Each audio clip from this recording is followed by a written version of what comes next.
तरसे अरुमरुंदे आनंद तेने अरुள் विरुंदे अम्बल तरसे अरुमरुंदे आनंद तेने अरुள் विरुंदे. இறைவன் நாம விக்கிரமா தான் பார்க்கணுமா? அதுவும் விளக்கு காட்டினா தான் பார்க்கணுமா? இந்த கண்ணோட்டத்துல இறங்கி கண்டுகொள்றாரு. பாரதியார் சொன்ன மாதிரி பாரதியார்ட்ட ஒரு பையன் கேட்கறான், இறைவன் எப்படி நான் பாக்குறதுன்னு கேட்கறான். வான்னு கூப்பிடுறாரு. கழுதையும் மாடும் ஆட்டுக்குட்டியும் அதுங்க போடுற சாணியும் இறைவனுடைய சாயம்ன்றார். எப்படி கழுதையும் நாம என்ன சொல்லுவோம்? நடராஜர் தான் சிவன் இறைவன், அம்மா தான் இறைவன் சொல்லுவோம். பாரதியார் சொல்றாரு கழுதையும் கத்தும் கழுதையும் செய்யும். நல்லா இருக்க மறந்துட்டேன். கத்தும் கழுதையும் சாணமிடம் மாடும் ஆட்டினுடைய புழுக்கையும். ஆட்டுக்குட்டிக்கு புழுக்கையாதான் வரணும்ன்றத அந்த விஞ்ஞான பூர்வமான அந்த சாணத்தை வெளியே கொண்டு வரதானே அந்த உருவத்துல கடவுள் இல்லையான்னு கேட்கிறாரு. பூமியில் உள்ள அத்தனை வடிவங்களும் அவனால் அமைக்கப்பட்டது தானே. அவனுடைய கற்பனை தானே அத்தனை வடிவம் வெளியே வருது. அப்ப அது கடவுளாகாதா? அவன் கேட்கறது, உன் கற்பனை கொண்டு நீ ஈசனுக்கு ஒரு 3 கண்ணை வச்சு நீ ஒரு நாட்டிய மரம் வச்சிருக்கப்பா, இது உன் கற்பனை தானே. அவர் கற்பனை இல்லையே. அவர் உருவம் இல்லாத ஒரு ஒளிமண்டலம். உன் கற்பனையை வச்சு நீ உருவம் அமைச்சிருக்க. இறைவனுடைய கற்பனை தானே அத்தனை உயிர்களும். அந்த அதிசயத்துல அதுக்கு எறும்புக்கு கண்ணு தெரியல, அதுக்கு ஒரு வாய் இருக்குது, அது கடிச்சா வலிக்குது. எறும்பு கண்ணுக்கே தெரியல. சில எறும்பு பார்த்தீங்கன்னா கண்ணு தெரியும், சிலது கண்ணுக்கே தெரியாது, இவ்வளோன்னு இருக்கும், அது கடிச்சா உயிரே போயிடும். இது அந்த பல்லுக்கு அவ்வளவு வழிஞ்சப்பட்டது யாரு? அப்போ இறைவனை நீ முழு வடிவமா பார்த்தாதான், நம்ம கண்ணுக்குள்ளதான் பார்த்தாதான் கிடையாது. காணக்கூடிய கண்ணை பெற்றுக்கொண்டவனுக்கு பூமியில அத்தனையுமே இறைவன் தான். அதான் சொல்றாரு, சராசரம் அத்தனை இயங்குகின்ற அத்தனையுமே இறைவன்றார். இப்ப சொல்றாரு, 3வது இடம் சொல்றாரு, இயற்கையாக இயங்குகின்ற அத்தனையுமே இறைவன் பாரு. குரு மட தரிசனம், தரிசிப்பதற்குண்டான இடத்தை இப்ப நம்ம பார்த்துக்கிட்டே வர்றோம். முதல் தரிசனம் சொன்னாரு ஆகுதி மண்டலம். அக்கிரியும் வேள்வியும் நைவேத்தியமும் கொண்டு எழும்புகின்ற ஓமத்தீர் எரிகின்ற தீயை பார், அதுக்குள்ளே என் பெருமானுடைய ஆசனம் இருக்குது பாருங்கிறாரு. கண்ணை முடிக்கிட்டு பார்த்தா உனக்கு அந்த மண்டலம் தெரியும். 1. 2வது, உன் சித்தம் முழுவதுமே சிவன் இருக்கிற மாதிரி பழகிக்கும். அவருக்கு உன்னுடைய பூமியில எங்கேயுமே அவருக்கு இருக்கக்கூடிய தகுதியான இடம் பூமி கிடையாது. ஏன்னா இது மாயையால் அமைக்கப்பட்டது. இறைவனுக்கு மாயைக்கும் சம்பந்தம் கிடையாது. மாயை பராசத்தினுடைய புள்ள. பராசக்தி தான் சிவனுக்கு மனைவியை தவிர இறைவனுக்கும் மாயைக்கும் சம்பந்தம் கிடையாது. ஆனா மாயையால் அமைக்கப்பட்ட உடம்புக்கு இந்த உலகத்துக்குள்ள இறைவனுடைய செல்ல பிள்ளைகளான ஆன்மா சிக்கிக்கிட்டதுனால அவரு இப்ப நமக்கு உதவி செய்ய நேரிருந்து காத்துக்கிட்டு இருக்காரு. தங்குவதற்கு இந்த மாயை கூட்டத்தில் இடம் கிடையாதுடா, உன்னுடைய உள்ளத்தை எனக்கு கொடு, அங்க நான் தங்கிக்கிறேன். ஏன்னா அது உன்னால் வடிவமைக்கப்பட்டது. உன்னால், ஏன்னா முழுக்க உன்னால் அது வடிவமைக்கப்பட்டது. சுத்தமான இடம் அப்படி நான் உள்ள உட்காந்துக்கிறேன். 2வது சொன்னாரு. இப்ப சொல்றாரு, சராசரங்கள் அத்தனையும் அசைகின்ற பொருள் அத்தனையுமே ஈசன் இருப்பிடன்ற. குரு என்றால் ஒளி, மடம் என்றால் இடம். ஒளி மண்டலம் எங்கெங்கெல்லாம் இருக்குன்ற சொல்ல. ஒளி என்ன பத்திக்கிட்டு எரியணுங்கிறது இல்லை. குளிர்ச்சியான ரோஜா பூவும் ஒளிதான். குளிர்ச்சியான ரோஜா பூவும் ஒளிதான் இல்லையா? ஒளி என்றால் என்னது? அழகும் ஒளிதான், நெருப்பும் ஒளிதான் இல்லையா? அப்ப சொல்றாரு, சீவனே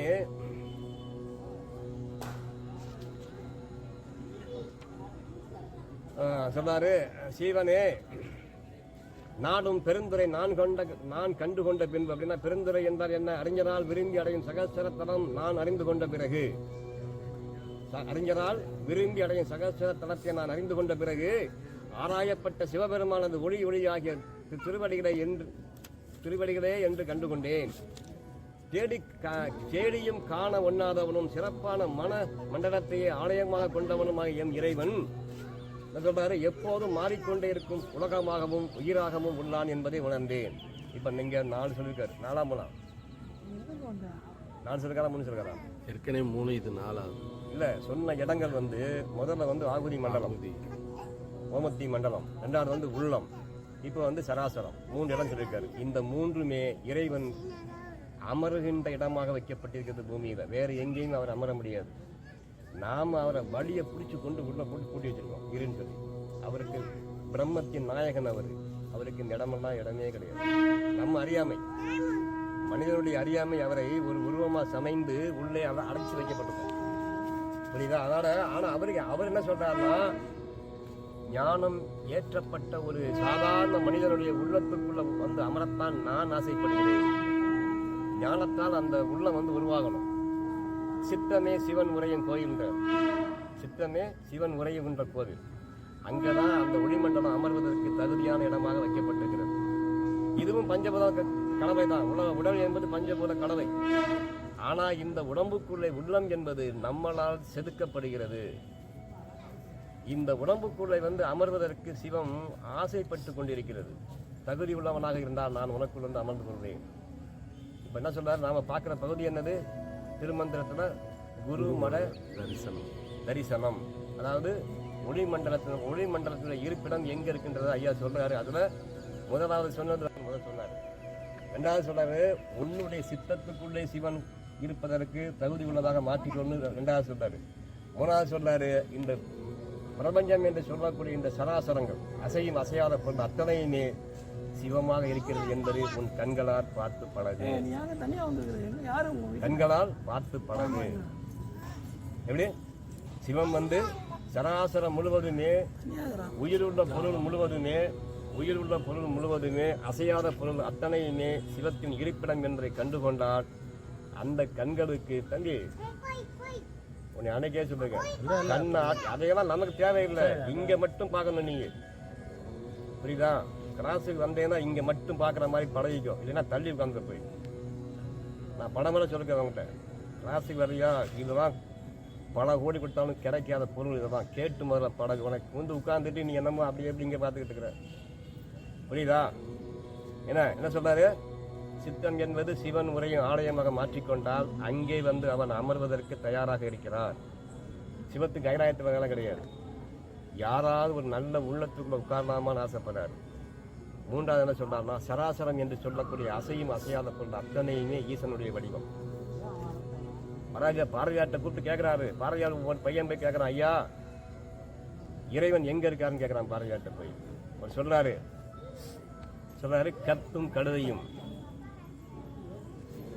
கால்நடை போடுகின்ற சாணமும் இறைவனின் வடிவன்றார். யார் சொல்றாரு? பாரதியார் சொல்றாரு. கத்தும் கழுதையும் கால்நடை போடும் சாணமும். அதுதான் சொல்றாரு. ஆட்டு புழுக்க இருக்கு பத்தி, ஆட்டு புழுக்க அது வடிவமைச்சது யாரு? மாட்டுக்கு சாணி அப்படி புதன்னு வரும், ஆட்டுக்குட்டிக்கு புழுக்க வருது. இந்த டிசைன் பண்ணது ஒரு இறைவன் தானே. அதுக்குள்ள இறைவனுடைய தத்துவம் இல்லையா அப்படின்னு கேட்கிறாரு அவரு. நீ இறைவனை சாமியா தான் பார்க்கணும், உருவமா தான் பார்க்கணும், கடவுளா தான் பார்க்கணும். இல்லை, இங்க இருக்கிற குப்பையும் கூலமும் இறைவனாக பாருகின்றாரு. எல்லாமே இறை தத்துவம் தான். இந்த கண்களை நாம பெற்றுக்கொண்டால் நாம கோவிலுக்குள்ள மட்டும்தான் போய் கடவுளை பார்க்கணுன்ற தகுதி நமக்கு இருக்காது. நமக்குள்ளேயே பார்க்கலாம். நமக்குள்ளேயே ஆனந்தமான அந்த ஒளிமண்டலத்தை காண தகுதி நமக்கு அப்பதான் வரும். இறைவன்னா நமக்கு காலால நடந்து வரணும், பசுமாட்டு மேல காளமாட்டு மேல வரணும், சூடாக வச்சுக்கணும், அப்பதான் நான் வணங்குவேன்னு சொன்னோம்னா நமக்கு அந்த தகுதி இன்னும் வரணும்னு அர்த்தம். எல்லாமே பூமியில் அத்தனை இறை தத்துவம் இறை பொருள் தான். இந்த ஞானம் வருவதற்கு தான் சொல்றாரு. பிரபஞ்சம் முழுவதுமே இறை தத்துவம் 3வது இடம் சொல்றாரு இல்லையா? 4வது என்ன சொல்றாரு பார்க்கலாமா? சிவனது திருவடியை உணர்ந்த பின்பு எல்லாத்தையும் இடமாக கொண்டவன் இறைவன் அப்படின்ட்டு இந்த செய்யுள்ள முடிகிறார். 2652 இயம்புவன் ஆசனத்தோடு மலையும், இயம்புவன் சித்த குகையும் இடமும், இயம்புவன் ஆதாரத்தோடு வனமும், இயம்புவன் கரை கடந்திடில் அக்கரையே இருப்பது சிதம்பர சக்தி.